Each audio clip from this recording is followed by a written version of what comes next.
Welcome back to James Lake Show, and today I have a super important video. In fact, if I didn't understand these traits myself and how to do this, there's no way that my sales would be $20 million right now. There's no way that I'd be employing 50 staff, and there's no way that the business would have survived its first year out of my bedroom when I started it on eBay 14 years ago. So you're gonna wanna hear these. I have 10 questions that talks about how to overcome the loneliness of business and to how to stay motivated. Because to be honest with you, that's where most people fail. It's very hard to stay motivated, guys. I'm gonna tell you the tricks that I used with 10 amazing questions from the Discord and the YouTube comments. So shout out to everyone who left a comment. Anyway, without further ado, let's get into it. How did you maintain your motivation during the early days when success seemed so far away? Well, I was very blessed in understanding that success was a process. And I already did know that it was going to take time. Now, lucky for me, I was always very cocksure of myself. So I was looking at all of these eBay huge stories where it's like, this guy's just done this. And in particular, there was a guy called First to Save, Mark Radcliffe. Anyway, I found an article about him, and he had an Aston Martin and a Ferrari. And he was working at Tesco's, and he quit his job to start on eBay. So anyway, I screenshotted all the articles. I put them on my screensaver on my computer, on my screensaver on my phone. And anytime I got onto my phone, it was a reminder, he can do it, I can do it. He can do it, I can do it. And it wasn't because I thought I was smarter than him or whatever. But I mean, I did. But he's probably smarter than me. I was just a young, arrogant kid. But it was a constant motivation. Don't stop working. Don't stop working. You could have that Aston Martin. You could have that Ferrari. So that was my motivation. If it can be done, why am I not doing it? What excuse do I have? So that was that. What was the most crucial skill of mindset shift that helped you turn your garage startup into a multi-million-dollar business? There was none. I just continually worked.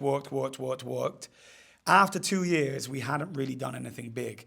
And then in the second year, the business went from doing 40, 50,000 a month to 400,000 a month. And that was, we just kept changing product, and then suddenly, bang. 3, how did you handle self-doubt and the pressure of working alone in the beginning?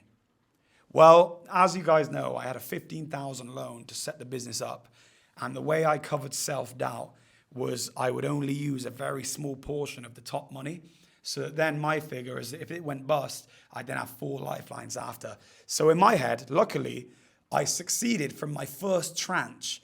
So I borrowed 15,000 and I was using the top 3,000.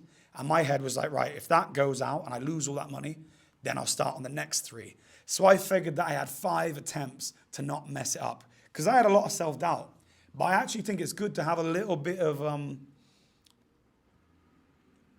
safe thinking because things could have gone the other way and I might not be sat here with this business. So yeah, God willed it. I was meant to be a little bit doubtful because it kept my powder dry, as we say.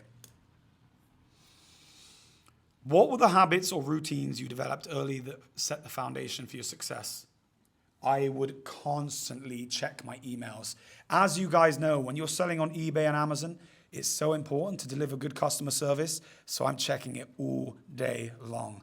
Within 20 minutes, I want whatever anyone says, if anything goes wrong, that the one thing they can't say is the service was bad. So it's like, yeah, something went wrong, but he was already emailing me and sending a free thing on that day.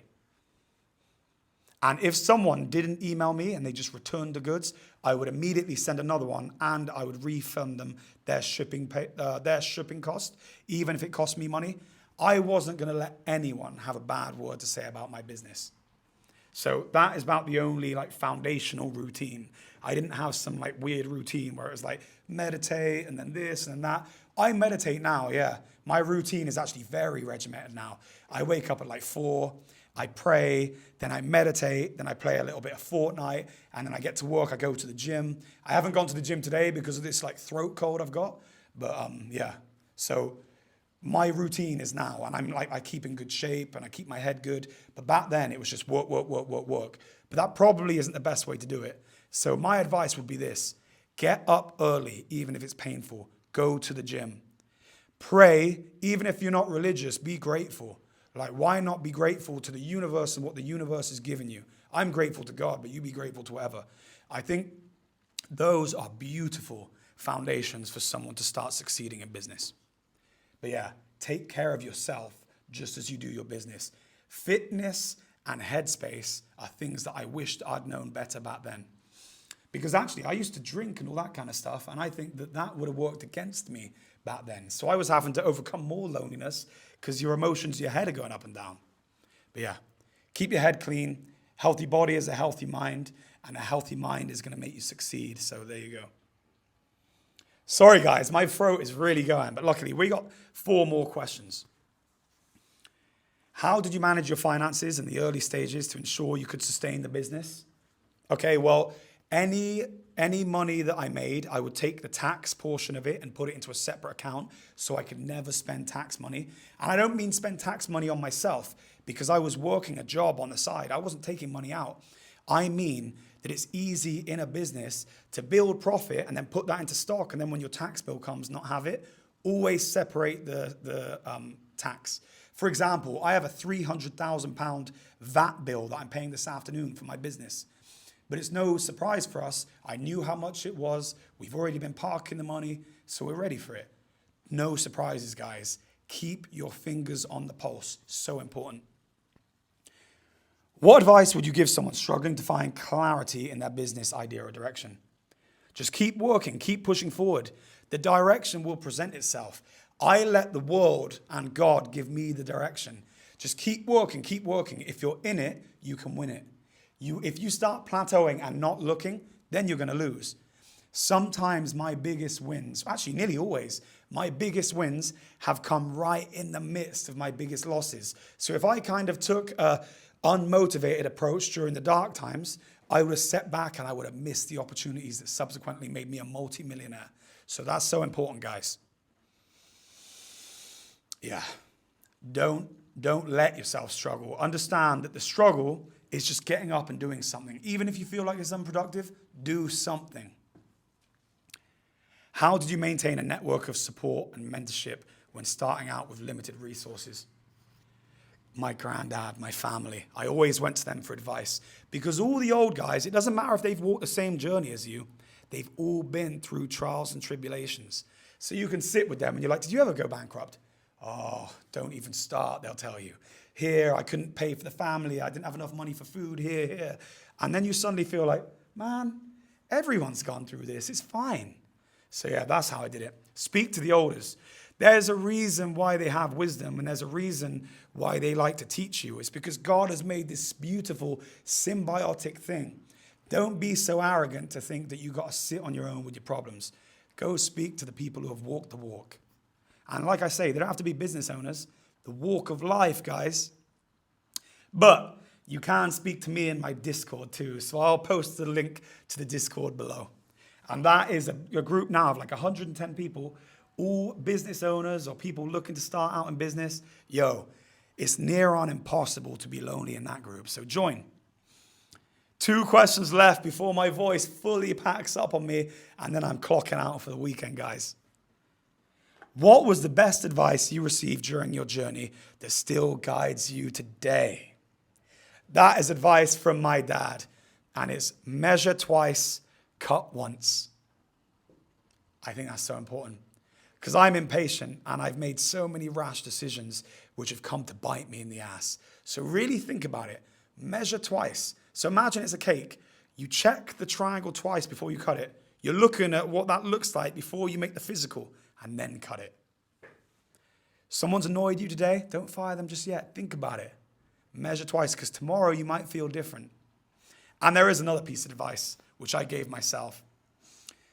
Dark days will always end, and you will be better at the end of it. So as painful as it is now, suck it up, buttercup, because you're going to be better. And every single shitty, painful thing that I went through, every time that I got taken to my knees financially, emotionally, whatever, I'm always happier by the end of it. It's like doing the hardest gym session that you've done. And it's like, the next day I'm aching, but I'm glad I did it. And that's what all turmoil, all trials and tribulations are. How do you maintain balance and avoid burnout while scaling and managing a successful business? Well, like I said, guys, I pray. I really look at like self-care as part of my job. So I go to the gym and I smash cardio for 20 minutes because I can proper tune out for cardio. Then I do weights, and that's like 40 minutes where I'm not even thinking about work. Like I said, I pray in the morning, I meditate. These are all times where like I view it as work, but I'm not operational on work. And then, if you look after yourself like that and you take care of your hobbies, you take care of your body, you take care of your head, you're not going to burn out. I have the most responsibility I've ever had, and I probably have the most equanimity that I've ever had also. Even though I've got the least time I've ever had. Like I literally don't have a minute to myself, but I manage it all so well. I mean, I'm not perfect. I have moments where I'm stressed, but yeah, I manage it well. So look after yourself. View looking after yourself as part of the job, and you won't go far wrong.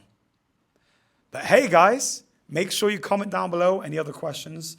I will be posting my next video on Monday on the day. Obviously, this is filmed on Friday morning live.